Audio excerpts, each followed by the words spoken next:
Боз үйдүн эшиги ачылып, көп сандаган кичинекей балдар сыртка чуркап чыгышты. Баары мени карап калышты. Мен Казакстан калкына фондунан келдим. Силердин үйлөрүңөр эмне болуп жатканын көргүм келди деп жатам. Биз кайрымдуулуктан түшкөн акчабыздын 1 тыйынын да административдик чыгымдарга колдонбойбуз. Белгилүү болгон чуулгандуу жаңжалдан кийин жалпысынан эл кайрымдуулуктан көңүлү калган жокпу. Бул жерде жогору жагында Казакстан калкына деп, ал эми алды жагында Казакстан калкынан деп жазылып турат. Демек Казакстандын атынан, туурабы? Анткени эң башкысы биз өз жарандарыбызга, өз калкыбызга жардам беребиз да. Ишке аштыбы? Ишенесиңерби, ишке ашты.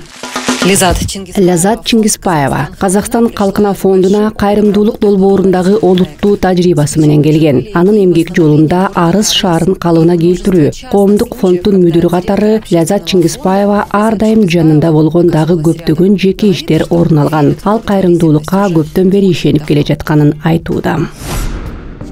Лязат Алтынбековна, саламатсызбы? Убактыңызды бөлгөнүңүз үчүн чоң рахмат. Сиз Казакстан калкына фонду түзүлгөндөн тартып иштеп келе жатасыз. Бирок азыр сиз төрайым статусундасыз. Ага чейин сиз орун басар болдуңуз. Ошондон улам учурдагы операциялык ишиңиз кандайдыр бир деңгээлде өзгөрдүбү? Ульяна, албетте жоопкерчилик абдан өстү. Бирок мен болгону иш бөлмөмдү гана алмаштырдым. Бизде баардыгы мурдагыдай эле олуттуу иш процессинде калууда. В таком же большом потоке работы.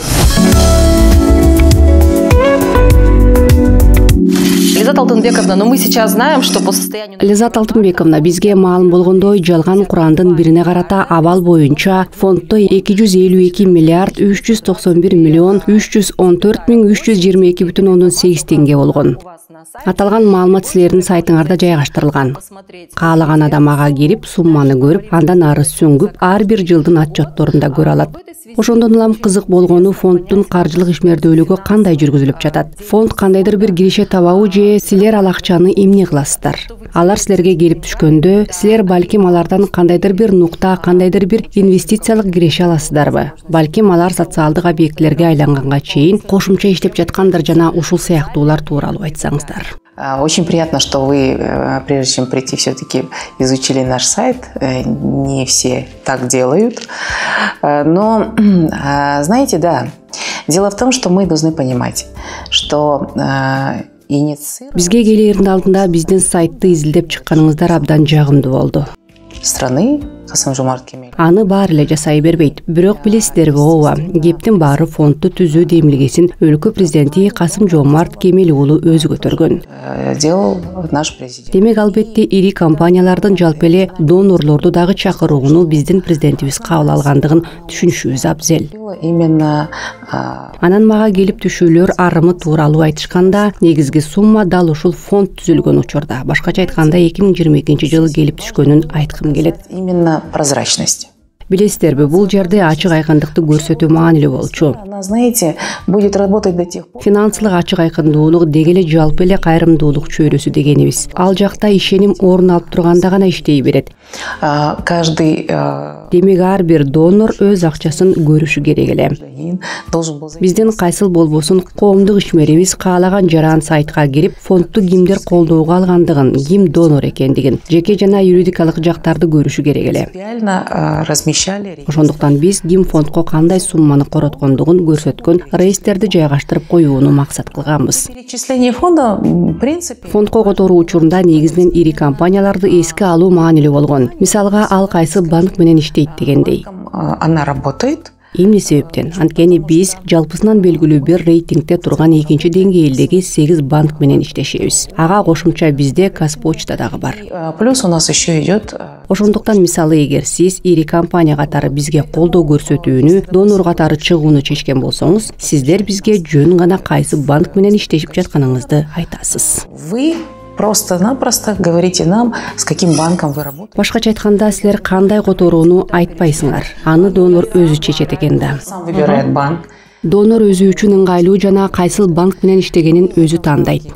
Биз келишимде ошол банктагы эсебибизди гана көрсөтөбүз. Жалпысынан алганда донор аны көрөт. Башкача айтканда, ал акчасынын жылышын өзү карап турат. Ал эми акча каражаты биздин эсепке түшөөрү менен ал бизде башка банктарыбызда калат жана эч жака аралашпайт жана жылдырылбайт.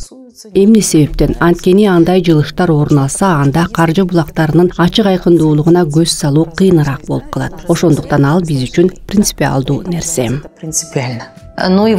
Мына ушундан улам фонддун ишмердүүлүгү сиздердин кызматкерлерди түздөн түз кантип каржылайт деп сурабай кое албайм. Кайсы каражаттардан? У нас сотрудников не так. Оболу бизде кызматкерлердин саны анча көп эместигинен баштайлы. Биз кайрымдуулуктан түшкөн акчабыздын бир тыйынын да административдик чыгымдарга колдонбойбуз. Бирок акча каражаттары жайгаштырылган ошол банкта, донор которгон банкта биздин белгилүү бир кыска мөөнөттүү депозиттерибиз бар. Эмнеге? Анткени биз кандайдыр бир жумуш, кызмат көрсөтүү же товар үчүн 100% алдын ала төлөм жүргүзүүнү жактабайбыз. Биз ар дайым олуттуу болгон алдын ала төлөм жүргүзүүнү колдойбуз. Ал эми толук төлөп берүүнү иш бүткөндөн кийин гана ишке ашыруунун тарапташыбыз. Эмне себептен? Анткени ошондо жеңил болот. Сен баары ордунда, жабду, келди, орнотулду, иштеп жатат, кызматкерлер да даярдыктан өттү жана ушул сыяктуулардын баарын түшүнөсүң. Ошондон кийин баары оңтойлуу экендигин сезесиң.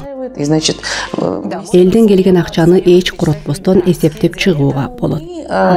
Ошондуктан биз жанакы айткан кыска мөөнөттүү депозиттерден баардык административдик бөлүктүн ордун жабабыз. что касается... Жетеби?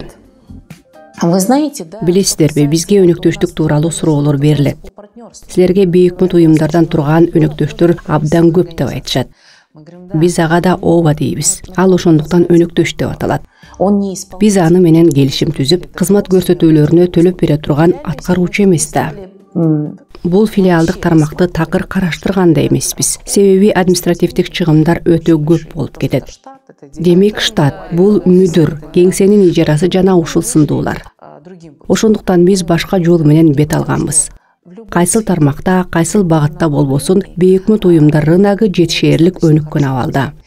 Тигил же бул долбоорлорду кесипкөй жүзөөгө ашырып жатышкан. Алар менен биригип алып долбоорлорду ишке ашырууга боло турган мыкты, оорчундуу фонддор бар. И, пожалуйста, реализовывать проект. Сиз дагы ушул 3 жылдын ичинде баардык жерде болуп келдиңиз окшойт. Деги эле бүтүндөй Казакстанда. Жайында эле кайсы бир айылда объектти ачып келдик деп айттыңыз. Ал жака жеке барып катышууну маанилүү деп ойлойсузбу? Сиз ал жака орун басар статусунда бардыңыз да. Эми болсо төрайымдык статусуңузда барып жүрөсүз. Аны эмне үчүн маанилүү деп ойлойсуз? Важный. Вообще, Деги эле ар бир уюмдун өзүнүн жүзү болушу керек. Ал жакта болсо бүтүндөй айыл чогулат. Мага ишенип койсоңуз болот. Ал алар үчүн абдан чоң саамалык. Мен ал жака барып, фондду президент түзгөндүгүн түшүндүргүм келет. Фонддо акчанын орун алышын да президент камсыз кылгандыгын, фонд чындап жардам берип, бүгүнкү күнү орун алган көйгөйлүү маселелерди чечүү жагын, демек президент көтөргөн демилге иштеп жаткандыгын. Бул биринчиси. Президентке рахмат айтышыбыз керек. Экинчиси болсо, ал жака канча салынгандыгын түшүндүрүп беришим керек. Себеби алар жөн гана кооз объекти, лента кесип жатканын эле көрүшүүдө. Мен болсо, кайсыл өнөктөш ошол ишти жүзөөгө ашырууга канча салым кошкондугун айтып берем. Анын баары кантип ишке ашкандыгын. Эмне дейбиз? Сиз айткандай ооба, биз оңой жолдорду издебейбиз. Мен силерге жада калса суу ташкындары тууралуу да айткым келет. Мен Костанай облусуна барган кезде ал жактагы абал кандай экендигин билүү үчүн. Ал дагы биз үчүн маанилүү болгон. Мен келип, мисалы, областта эң көп жабыр тарткан жер тууралуу сураганымда, областтын түштүк аймагы дешти. Түштүк аймак Амангелди, Жангилдин райондору. Эми аны сиз деле билесиз да. Торгайдын талаасы, туурабы? Мен ал жака барам, көрүшүм керек дедим. Мага Ляззат Алтынбековна, сизге ал жака баруу абдан кыйын болот, анткени жол жок. Баарын жууп кетти деп айтышты. Элдер жашап жатышат да. Алар деле жолун табышты да. Демек кандайдыр бир жол менен биз дагы ал жака жетишибиз керек дедим. Билесиздерби, мен жолдун ири бөлүгүн өтүп коюп турмун. Артка кете албай калдым. Бир канча убакыттан кийин кайра аймакка келип, акыры барчу жагыма жетип бардым. Эми сиз түшүнүү үчүн айтайын. Мен барган жак Костанайдан мен жеткен акыркы айылга чейин 700 чакырымдан алыс жайгашкан айыл болду. Ошол 700 чакырымда эч бир жол жок. Мен жөн эле талааларды аралап бара жаттым. Билесизби, биз ал жака келгенде абдан чарчаган элек. Бирок ошол жактагы Кулкамыз сайылында гуманитардык жардам үчүн боз үйлөр тигилип турганын көргөндө, боз үйлөрдүн эшигин ачып, көп сандаган кичинекей балдар чуркап чыгышканын көргөндө элестеткиле. Кичинекей балдар чыкканда мен өзүмдү жоготуп койдум. Количество мелких детей, вот понимаете, маленьких. Я встала. Сизге карай чуркаштыбы? Да, они бегут, и знаете... Ооба, мага чуркашты. Билесизби, мен өзүмдү жоготуп койдум. Алар мага чуркап келишип, баары мени карап калышты. А мен болсо аларга, мен Казакстан калкына фондунан болом. Силердин үйүңөр эмне болуп жатканын көргөнү, кайда эмне куруш керектигин, эмне кыларыбызды, кандай чечим чыгарарыбызды түшүнүү үчүн келдим деп жатам. Билесиздерби, көрсө ошол айыл кулкамыз кичинекей эле айыл экен. Болжол менен 20-га жакын түтүн, бирок ошол айылда 11 баатыр эне жашайт экен. Ал дегенибиз 10 же андан көп баласы барлар. Ошондо мен ушундай шок болдум. Мен аларга азыр башка аймактагылар шаарга көчүп кетебиз деп жатышат дедим. Алар болсо жок, биз ушул жерде эле калабыз дешти. Анткени бул биздин күнүмдүк жашообуз. Бул жерде биз иштеген чарба да бар. Бул жерде биз балдардын өсүп, өнүгүп жатканын да аңдап турабыз. Негизи бизде баары жакшы. Болгону бизге үйлөрдү эле куруп бергиле. Ошону менен болду. Биз эч жака кетпейбиз дешти. Билесизби, мен абдан таасирлендим. Корктум жана боорум ооруду. Ордумдан туруп, биз үйлөрүңөрдү куруп беребиз дедим. Алар болсо жалган эмеспи? Костанайдан 70 чакырым. Лязат дал ошондой болобу? Биз сага ишенгибиз келет. Эгер сөзгө турбасаңар, анда биз баардык нерселерден көңүлүбүз калат дешти. Билесизби, ушунчалык катуу, жан дүйнөңдү ушунчалык козгогон сөздөр болду. Ошондо мүмкүн болгон жана мүмкүн болбогондун баарын жасайсың. Бирок ал көйгөйдү чечишиң керектигин түшүнөсүң. Ошентип мен кайра Костанайга кайтып бардым. Биз подрядчы уюмдар менен жолугушуп сүйлөштүк. Алар болсо баш тартышат. Алар бизге жок, эмне деп жатасыңар? Алыс экен. Лязат Алтынбековна, логистика бүтүндөй бюджетти жеп кетет. Биз кура албайбыз дешти. Ошондо мен аларга, урматтуу подрядчылар, кыйын экенин түшүнүп турам. Бирок ушул жакта туруп, өз аймагыңарда өз элиңерге жардам берүүгө баргыңар келбесе, башка ким келмегеле? Аларды кимге калтырып кетебиз? Сиздер бизден пайда ала албасыңарды да түшүнүп турам. Бирок минуска кетпейсиңер деп сөз берем. Баарыбыз бирдей өз нугубуз менен чыгабыз. Ошонун өзү жакшы болот. Анткени эң негизгиси биз өзүбүздүн жарандарыбызга, өз элдерибизге жардам беребиз деп айттым. Получилось? Ишенесиңерби? Ошол жардам берди. Анан барып алардын бактылуу жүздөрүн көргөндө. Укмуштуудай кооз үйлөр экен. Айыл жашоочулары мага келип, биз өмүрүбүздө өзүбүзгө мындай үйлөрдү курмак эмеспиз. Мындай үйлөр түшүбүзгө да кирмек эмес. Анткени аларда ванна, раковина, жылуу, полу да бар экен дешти. Чындыгында үй кыштан салынган. Пайдубалы башка, чатыры 4 тилкөлүү болчу. Жалпысынан алганда фасады да абдан кооз болуп чыкты. Билесизби, баары кулпунуп өзгөрдү. Мен өзүм үй алгандай абдан бактылуу болдум. Сүйүндүм.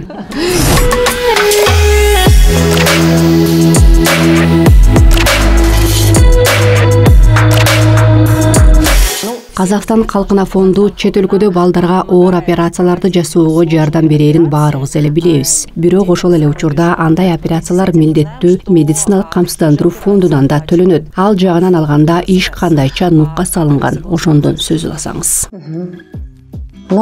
Жалпысынан алганда кандай гана оору болбосун, биринчи кезекте адам ооруканага барганда эмне кылаарын түшүнүү керек. Каттоого алып, жазуулар түшүрүлүп дегендер түшүнүктүү дегилечи.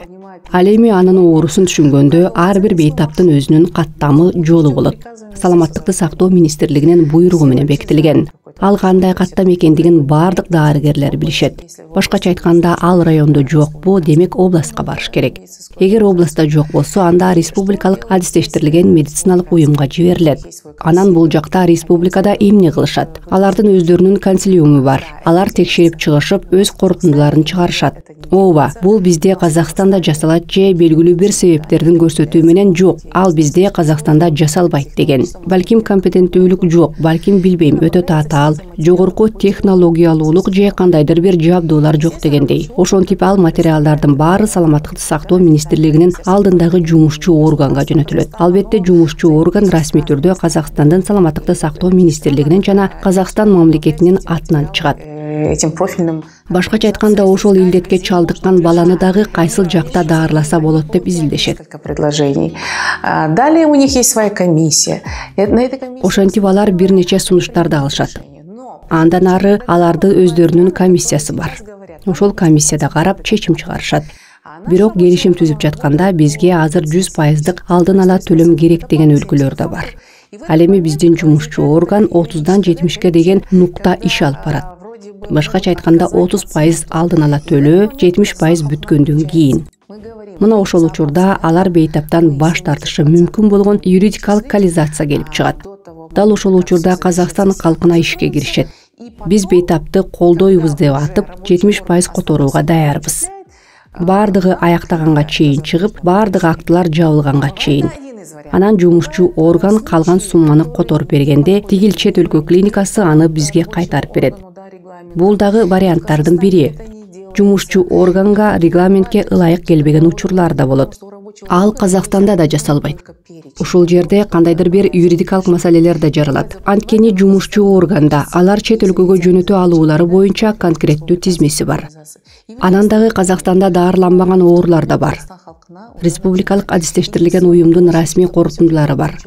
Ал эми реестрде жок. Мына ошол учурда Казакстан калкына кайра ишке киришет. Бир гана нерсебиз жумушчу орган чет өлкө клиникасын иштеп чыгуусун суранабыз. Эмне себептен? Анткени баары бир расмий мамлекеттик орган чет өлкө клиникалары менен иштешкенде, аларда мамлекеттин алдында милдети, жоопкерчилиги пайда болот. Ошол бейтап, ошол жараан үчүн алар бизге иштеп чыгып беришет. Даяр кол коюу үчүн даярдалган келишимди бизге жиберишкен учурлар дагы болот. Биз кол коебуз, анткени биз коомдук фондбуз. Биз медициналык уюм эмеспиз. Биз ал жакта мыкты эксперт болгон адистештирилген уюм эмеспиз. Ошондуктан биз ошондой 24 адамды бейтапты жөнөттүк. Алардын арасында албетте 80%-ын балдар түзүшөт. Ага болжол менен 500 миллион теңге кетти. Тагыраак айтканда менимче 498. Бирок биздин негизги принцибибиз, эгерде Казакстан калкынын бүтүндөй бюджетин ала турган болсок, ал 252 миллиард теңге. Анын ичинен 132 миллиард 800 миллион теңгеге жакыны чегерилген. Мындайча айтканда бир гана саламаттыкты сактоо тармагына долбоорлорду ишке ашырдык. Медицина гана. Ал эмне жөнүндө айтып турат? Ал биз жөн эле фонддун бюджетинин дээрлик 60%-ын которуп жатканыбыз эмес. Ал өзгөчө саламаттыкты сактоого жумшагандыгыбыз тууралуу. Ал биз өзүбүздүн медицинаны, ата мекендик медицинаны өнүктүрүүнү максат кылып жатканыбыз. Бизде кыйла мыкты персонал бар.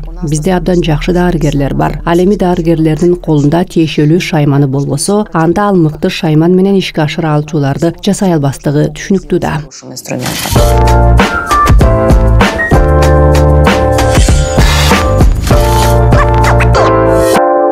Каждый донор, он понимает, что тот или иной ангар – это его. Тигил же бул адамдар анын кайрымдуулук жардам экенин ар бир донор түшүнөт. Эмнеге? Анткени ошол эсептен атайын, мисалы Кызыл-Орда областына мен жакында эле Шиелиге бардым. Алар каржы каражаттарынын эсебинен спорттук ангар ачып, ал жака South Oil компаниясынын тактасын тактык. Анткени ошол курулушту аталган компания каржылаган.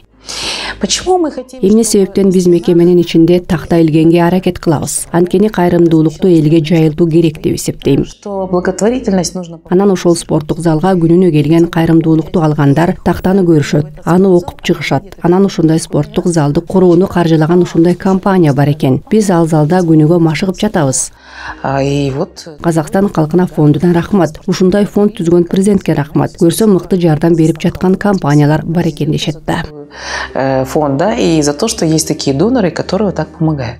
Мына сиз кайрымдуулукту популярдаштыруу жөнүндө айтып жатасыз. Мен фонддун отчетторун ачтым. Ал жакта жеке адамдардан келип түшкөн каражаттар көп экен. Ар башка суммалар бир нече 100 000 теңге, бирок кадимки эле 100-500 теңгеден да башталат экен. Сотен тысяч тенге, но от там банально 100-500 тенге. Я просто, наверное, в благотворительной сфере очень давно. Я просто знаю одно, что человека заставить. Мен болгону кайрымдуулук чөйрөсүндө жүргөнүмө бир топ убакыт болду. Болгону адам баласына анча чоң эмес суммасын кайрымдуулукка бөлүшүүгө эч ким мажбурлай албагандыгын билем. Бирок анда кандайдыр бир умтулуу бар. Ар биринин өзүнүн иштери бар. Кандайдыр бир ой чабыттары. Бирок мен айткым келгени ал ишеним. Чтобы заработную плату перечислили в наш фонд. Биз жеке адамдардан же компаниялардан эмгек акысын биздин фондко которуп берүүсүн суранган эмеспиз. Андай эмес. Бирок алар келип түшкөнүн көргөндө ал анын чечими жана анын каалоосу болгондугун билебиз. Биздин фондко 3 жыл болду. Бизде бир айкел бар, абдан кызыктуу айкел. Аны өзүбүз иштеп чыкканбыз. Көрктүү Стелла. Анын үстү жагында Казакстан калкына деп, башкача айтканда биздин фонддун аталышы жазылып турат. Ал эми төмөн жагында Казакстан калкынан деп жазылып турат.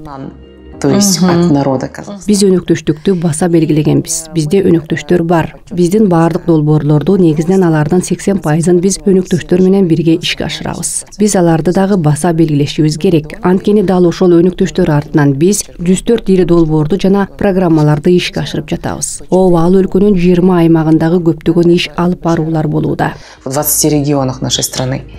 Бизде бир жеке адам бар. Билесизби, чогулуп олтуруп биз баарлашуу чечимине келдик. Анан аны сыйлоону чечтик. Биздин конференцияга чакырдык. Мы решили все-таки его тоже наградить. Эмнеге? Анткени ал адам белгилүү бир сумманы туруктуу которуп келет. Билесизби, ошол адамды жеке көргүбүз келди. Кызык болду. Определенную сумму. Ал ким деген суроо жаралды. Даже интересно этого человека увидеть вживую. Просто кто это? Анан ал ким болуп чыкты? Вы знаете, вот приехал, у него небольшой. Билесизби, ал келди. Анын анча чоң эмес ишканасы бар экен. Кыскасы ал орто жада калса чакан бизнеске кирет экен. Настолько скромный. Абдан жөнөкөй адам экен. Ал келип, билесиздерби, менин жөн гана жардам бергим келет. Балким менин суммам силерге которуп берип жаткан компанияларга салыштырмалуу бир топ аз болушу мүмкүн. Бирок мен аларга аралашкым келет, катарда болгум келет. По сравнению с тем. Бирок мен абдан чаканмын. Мен үчүн ишеним абдан маанилүү. Силердин фондко ишенем. Анткени мен силердин отчетторуңардын баарын көрүп турам, деди. Я доверяю вашему фонду, потому что я вижу всю вашу отчетность. Ляззат Алтынбековна, я думаю, что... Ляззат Алтынбековна, биз биргебизге козголгон кылмыш ишинин алкагында темадан алыстабайбыз деп ойлойм. Белгилүү болгон чуулгандуу жаңжалдан кийин жалпысынан эл кайрымдуулуктан көңүлү калган жокпу?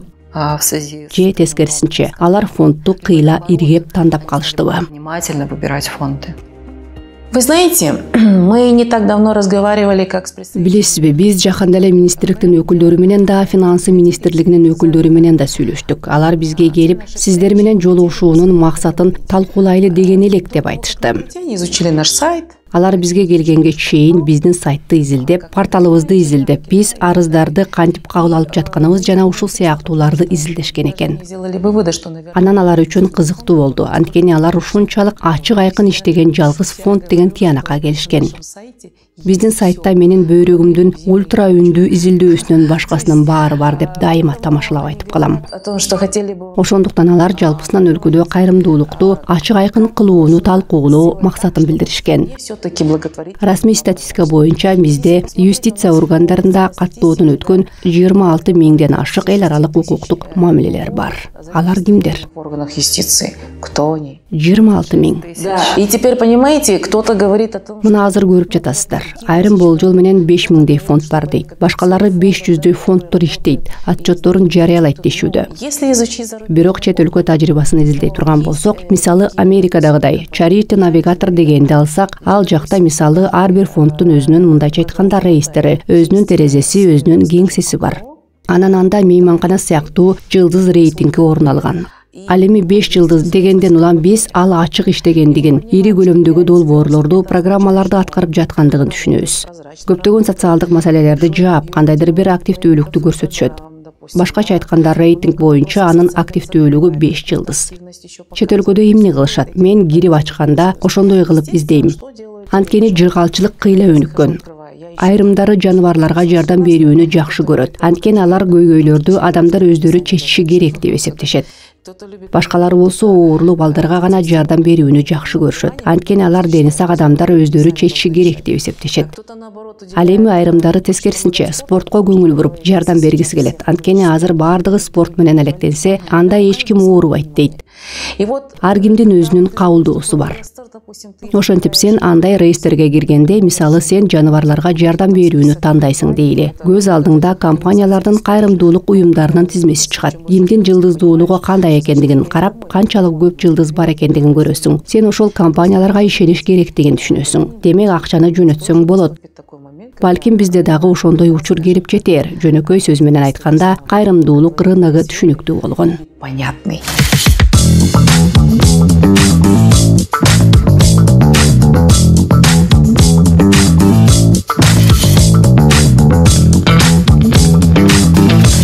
Ляззат Алтынбековна, биз баарыбыз Казакстан калкына фонду кандайча, качан, кандай шартта түзүлгөндүгүн билебиз. Ал эсибизде. Ал кезде сиз Алматыда иштеп жүргөнсүз. Ал жакта да сиздин жардамыңыз, ишмердүүлүгүңүз абдан керек болчу. Бирок сиз төраганын орун басары болуп иштеп калдыңыз. Өзүңүз үчүн андай чечимди кантип кабыл алдыңыз?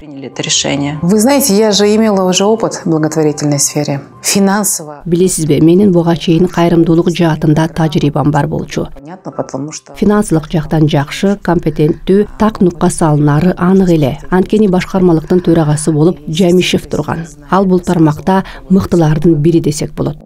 учтено. Анан албетте президент дагы анын баарын билип туруп, мындайча айтканда, ошонун баарын дароо эске алды. Вот этот баланс. Бул жерде кыязы орун басардын ролунда болуучу адам керек болгон. Береги теңдемди, экинчи бөлүктүү кайрымдуулук тармагындагы, тактап айтканда жерлерде иштөө үчүн эмне керек экендигин билген адам керек болчу. Всю жизнь среди... Мен болсо өмүр бою ошол жакта жөө басып, бүт өмүрүмдү элимдин арасында өткөрдүм. Я понимала, о чем идет. Ошондуктан сунуш келип түштү. Анан кеп эмне тууралуу болуп жаткандыгын, масштабтардын, алар социалдык мүнөздөгү олуттуу маселелер экендигин түшүнгөндө, мени дагы асыл иштер, жагымдуу иштер аткаруучу күч катары тандап жатканына кубандым. Благие дела.